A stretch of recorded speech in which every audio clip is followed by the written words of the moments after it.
Welcome to my channel where I talk horror and history. I died for the first time on the 18th of August, 2006. It wasn't a particularly pleasant death, nor was it one that I expected. It was simply the random act of violence that destroyed my life, and it came out of nowhere. We were just relaxing at the pub, enjoying a few drinks after a busy day at work. It was my turn to buy a round of drinks, so I was trying to get the attention of the bartender. I felt someone punch me in the side. At first, I thought someone had just hit me, but then I felt the warmth and the rapid stream of blood pouring down my shirt. I realized then and there that I'd actually gotten stabbed. As far as I can remember, it wasn't even that painful. Still, my legs gave out under me and I collapsed to the floor. Even then, I worried more about ruining my expensive suit, ignoring the fact that I might be dying. Oncoming death is funny like that. Everyone thinks they're the exception, that they'll get out from whatever horrible situation the universe has thrust upon them. At least that's what I thought, as the life drained from my body. The world around me just faded to black, and before I knew it, I had just died. Then there was the void. At first it was little more than darkness, only broken by weird shapes and colors in the distance. As I regained a sense of surroundings, I was dragged towards a new world, one without pain, suffering, nor death. All there was were people on a journey to different destinations. Whether they had all died like myself, or if they weren't born yet, I didn't know. All I knew was that I wasn't afraid anymore. The worries, the anxiety, and all my fears had been left behind. A light appeared in the distance, endlessly far away. I knew that would be my final destination, my final purpose in the brief life I'd led. Unfortunately, I never managed to get that far. I was jolted awake in my own bed, soaking wet from sweat and shaking like a maniac. My hand reflectively clutched my side to cover up the wound I'd sustained. But it wasn't there anymore. In fact, I didn't have a single scratch on me. Had it all been a dream? My phone lit up on the bedside table. I picked it up to find dozens of text messages and missed calls. "Hey man, we're at the pub. You coming or what?" The first message read, sent at 9:43 p.m. "Hey Rick, where the hell are you?" The second message read, sent at 10:23 p.m. Then there were a couple of phone calls and another message. "I guess you fell asleep, or maybe you're getting lucky. Whatever, I'll drink another shot in your honor. Happy birthday, Rick." Then I had over 20 phone calls and a singular message that sent shivers down my spine.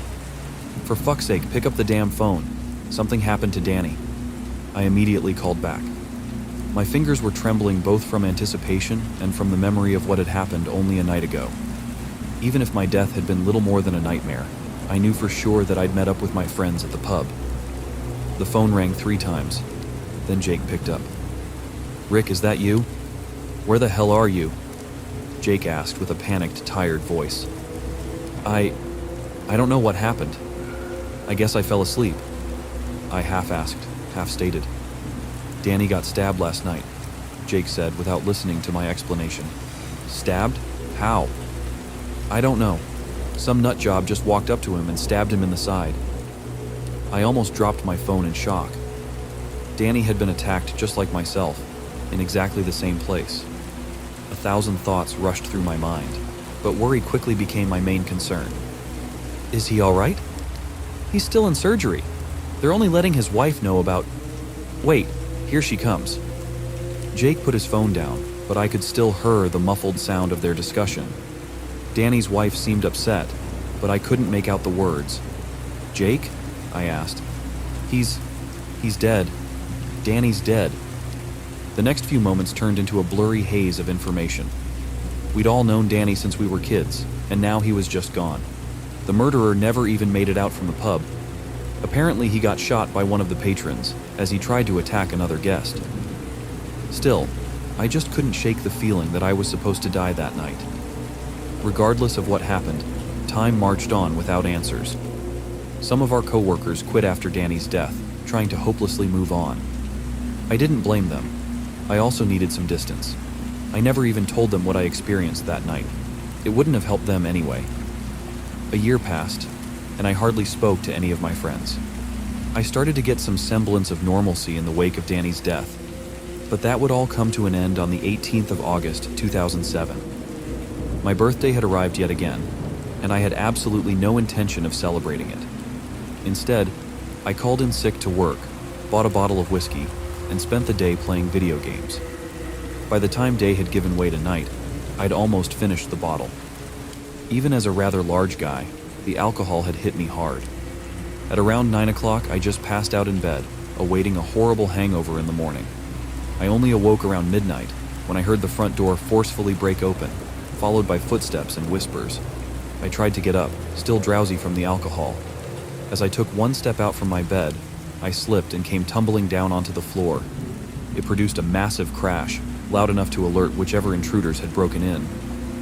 "I thought you said no one would be home," a man stated angrily. "Don't worry about it, I'll go deal with them." The footsteps moved quickly in my direction. I tried to lock the door, but they were too fast, kicking it open and knocking me back to the ground. A masked man entered my room holding onto a gun. He only spoke a single sentence to me before pointing the weapon at me and pulling the trigger. "You should have stayed quiet." Unfortunately, the man was a horrible shot. He'd aimed at my head, but had hit me in my throat instead. There I lay, drowning in my own blood as I desperately gasped for air. I couldn't crawl away, and I couldn't call for help. I died on my bedroom floor, on my own birthday, just as I had a year earlier. Once the life finally drained from my body, and the god-awful pain ceased, I was back in the world beyond. I walked through the same colorful dimension that lay just on the edge of life. I admired the shapes and colors as they passed. In the distance, I saw a tree with branches stretching endlessly far from its trunk. From each branch dangled a person, real but not existing in our world. I wanted to visit them, but that wasn't my destination. Because just like before, I would awake in my own bed, unharmed by the events from the previous night. My phone buzzed, and I was filled with unfathomable dread. I still couldn't quite believe it, but I started to understand that someone would take my place in death. "Hello? Rick, it's Dad. Your mother. She passed away last night." A lump formed in my throat. I knew what was coming next, but I had to ask. What happened?" "The police say it was a burglary gone wrong. I don't know, I was working late. I should have been there." The discussion trailed off from there. My dad was distraught and could barely form coherent sentences. He blamed himself for not being there, but I knew the truth. It was my fault. During the next 2 months, he fell into deep depression. I couldn't blame him. He'd just lost the love of his life. I moved in with him just to help him pick up the pieces. He put on a strong face, trying his best to keep the ship afloat, but I could tell how close he was to just breaking down. If only I'd been there. "It wasn't your fault, Dad. Had you been there, you might be gone too." "You don't know that." But I did know, because the burglars weren't ever supposed to visit my parents' house. They were supposed to kill me. I had to come clean. I had to let him know the truth. But how could I? Half a year passed, and the secret ate at me. After everything that had happened, I still didn't know how to explain it. Still, I decided it was time to share my curse. "Dad, can we talk?" "Yeah, what's going on?" he asked with a worried expression on his face. He knew me well, and he could tell a heavy burden was weighing me down. I started by telling him about my first death, down to the smallest detail. Of course, it matched everything that people had witnessed in the pub that night, even the location of the stab wound. I told him Danny had taken my place in death, and that I felt guilty. Naturally, he was skeptical at first. But then I told him about my mother. I didn't spare him any details. I told him where I'd gotten shot, that the door had been broken down, and that there were 2 robbers. Every detail matched perfectly down to the letter. "I'm so sorry, Dad. It was my fault. I killed her." He just sat there in silence, processing what I'd just told him. "It wasn't your fault." I was confused. There wasn't a single ounce of anger in his words, only overwhelming empathy. "How can you say that? She didn't have to die." He mulled over his next words carefully before speaking. "You didn't do anything wrong, Rick. You just went about your life, and these things happened to you. I don't know why you've been brought back, or even how. but you're not to blame for what is done to you." "So, you believe me?" I asked. He nodded and embraced me in a hug. Suddenly, I wasn't alone in the world anymore. Someone knew what was happening to me. "What if it happens again? Then we'll get through it together." He stood by these words, even as my next birthday rolled around. That death was more tame. I just slipped in the shower and broke my neck. The last, though, that went through my mind as I left the world for a third time was, how fucking cliche. Once again, I awoke in my bed. I called out for my dad, making sure he was still alive, horrified that he might have taken my place. I couldn't even breathe until he came rushing to my side, asking what had happened. "I broke my neck, but I'm fine, I think." It took a while before I figured out who had taken my place that time. But once I heard that my boss had died, something broke inside me.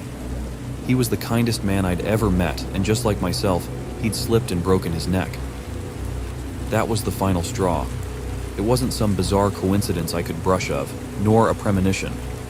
I decided then and there that I couldn't live with the responsibility. I had to put a stop to it, even if it meant giving up my own life. I figured that if I took control over my own fate and killed myself outside of my own birthday, maybe I could prevent more people from dying.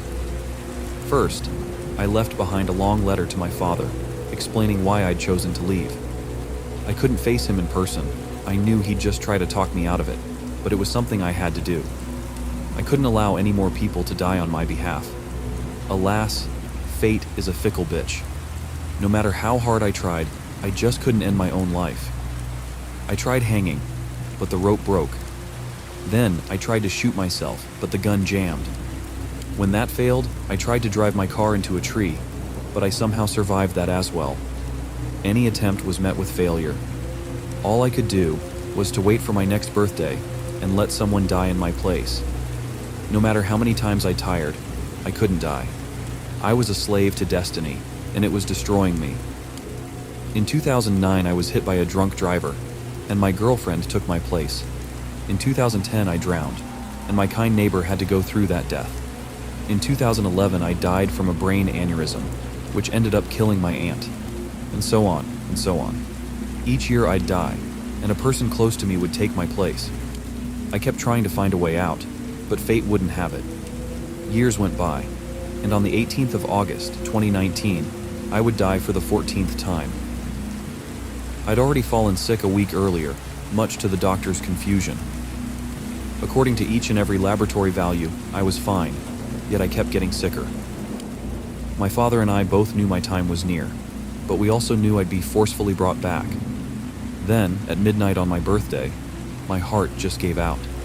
I was jolted awake in my own bed, and the sickness was little more than a distant memory. "Dad?" I called out. No response. I got out of bed and called his name again. I was met with silence. I didn't have to call out a third time. I already knew what had happened. I carefully walked into his room, horrified at what I knew would come. He was dead, just gone from a heart attack. He'd taken my place, and I could do nothing to save him. The funeral came and went in a blur. The only noticeable thing was the missing seats from the people who had passed before him. Some of them had lived their own lives and died as nature intended, but a number of them were supposed to live on. Instead, they'd just taken my place in death. I inherited a number of things from my father. Among them, I found a letter addressed to me. It looked rather worn, so I could tell he'd written it a long time ago.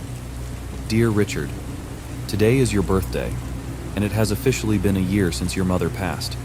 While I miss her greatly, I'm thankful to still have you around. I know that if she was given the choice, she would want you to live. I feel the same way. We both know that I might one day take your place in death. Never doubt that I would happily give my life, if it means that you may live. You didn't choose this curse, so never blame yourself. Just do what every person is supposed to. Appreciate the people around you, because you never know which day might be their last. I love you, Dad." Since I read that letter, I've been looking for a way out. My father might want me to stay behind, but how can I live on, knowing that I'm taking someone's place? I've long since left town, living by myself in a cabin somewhere away from people. Hopefully, if I have no one left that cares for me, people will stop dying. At least until I can figure out not only how to die, but how to actually stay dead. I'm sorry.